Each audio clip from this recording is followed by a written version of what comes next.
Welcome to World Prism. Please subscribe and hit the bell icon for more breaking updates. The South China Sea is now the epicenter of a global power struggle, a region where geopolitical tensions are at an all-time high. With the Philippines at its heart, this area is a focal point for both regional and international interests. For Filipinos, this is about sovereignty, survival, and security. These waters feed millions and hold vital energy reserves. The fishing industry is a lifeline for many coastal communities, providing not just food but also employment. The West Philippine Sea is not just a local issue, it's a test of international law and the freedom of navigation for global trade.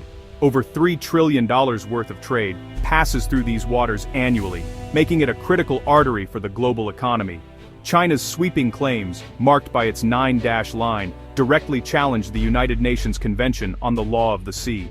This has led to numerous legal battles and international disputes, putting the region in a constant state of tension. Recent typhoons have exposed the urgent need for unimpeded access to these waters for humanitarian aid, making foreign harassment a life-and-death issue. The ability to deliver timely aid can mean the difference between recovery and prolonged suffering for affected communities. The Philippines' new national map is a bold declaration. The country will defend its maritime rights and future against external pressure. This move signifies a strong stance in asserting its claims and protecting its interests in these contested waters. The Philippines' new map is more than just a document. It's a bold strategic rebuttal to China's expansive claims in the South China Sea. By officially releasing this updated map, the Philippine government is sending a clear message to both its citizens and the international community. It will not back down in defending its maritime rights. The map is a visual declaration of sovereignty, a symbol of resistance against encroachment, and a tool for national education and diplomacy. The new map clearly marks the West Philippine Sea within the country's exclusive economic zone, leaving no ambiguity about the extent of Philippine maritime entitlements. These boundaries are not arbitrary. They are drawn in accordance with international law and reflect decades of legal and diplomatic work. This map aligns with the landmark 2016 arbitral ruling, which invalidated China's sweeping 9-dash line. It reinforces rights already recognized by international law, giving the Philippines a solid legal foundation to stand on. By visually asserting the Philippines' continental shelf in EEZ, the map counters China's historical revisionism with legal clarity and factual precision. It transforms abstract legal principles into something concrete and undeniable. For ordinary Filipinos, the map makes complex maritime law accessible and real. It's now part of classrooms, public discussions, and even family conversations, strengthening national unity, pride, and resolve to protect what is rightfully theirs. On the international stage, the map gives Filipino diplomats a powerful, tangible tool to present the country's case. It shifts the burden of proof onto China, challenging other nations to recognize and support the Philippines' lawful claims. The map is more than symbolism. It's a rallying point for global support and a call for a rules-based order in the region. It invites the world to stand with the Philippines in upholding international law. By framing the dispute in legal terms, Manila is moving the conversation away from mere bilateral squabbles and toward the defense of international norms, reminding everyone that the rule of law, not force, should govern the world's oceans. The new map is just one part of President Marcos Jr.'s broader strategy to defend the nation. The Philippines is modernizing its military, acquiring new assets like fighter jets, patrol vessels, and submarines to deter aggression. Manila is now openly calling out China's actions in international forums, ending the era of quiet accommodation.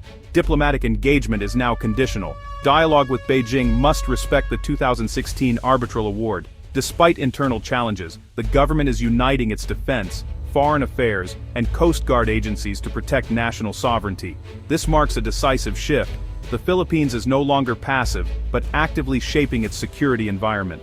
At the heart of Manila's evolving strategy lies a renewed focus on strengthening alliances, beginning with a revitalized mutual defense treaty with the United States. This historic partnership, once seen as a relic of the past, is now being reimagined to address the complex security challenges of the present. The Philippines and the U.S. are not just reaffirming old commitments, they are actively updating their cooperation to meet new threats in the Indo-Pacific. New initiatives such as Task Force Philippines and comprehensive joint readiness plans are more than symbolic gestures. they represent a tangible shift toward real operational cooperation. These efforts include regular joint military exercises, coordinated patrols, and shared contingency planning, all designed to ensure both nations can respond swiftly to any crisis. Beyond its partnership with the U.S., the Philippines is actively forging new security pacts with a diverse group of nations: Japan, Canada, France, Germany, and India, while also deepening its long-standing ties with South Korea. These agreements reflect a broadening diplomatic strategy as Manila seeks to build a network of friends and partners committed to regional stability.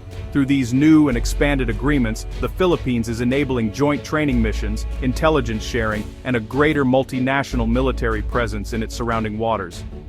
This collaborative approach not only enhances the country's own defense capabilities, but also strengthens the collective security of the region.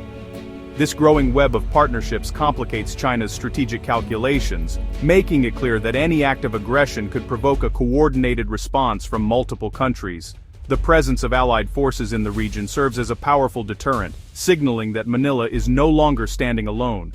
Manila's approach is not about seeking confrontation or escalating tensions.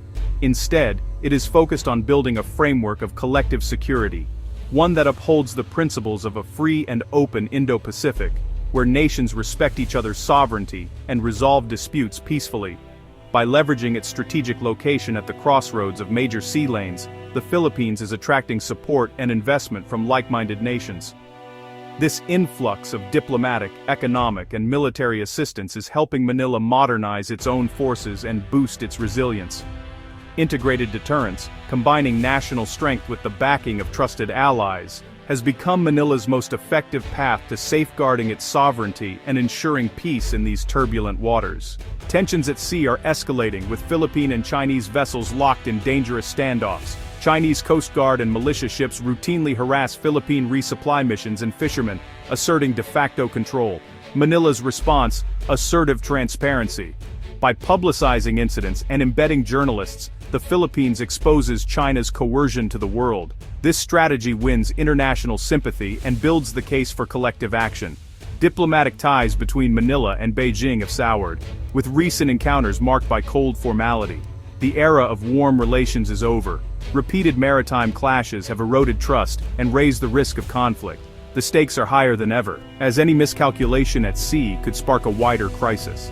Even as it strengthens its defenses, the Philippines is pushing for a binding code of conduct in the South China Sea through ASEAN. As incoming ASEAN chair, Manila aims to break the deadlock and secure a rules-based framework for maritime conduct. The goal: a code consistent with international law, preventing escalation and ensuring peaceful dispute resolution.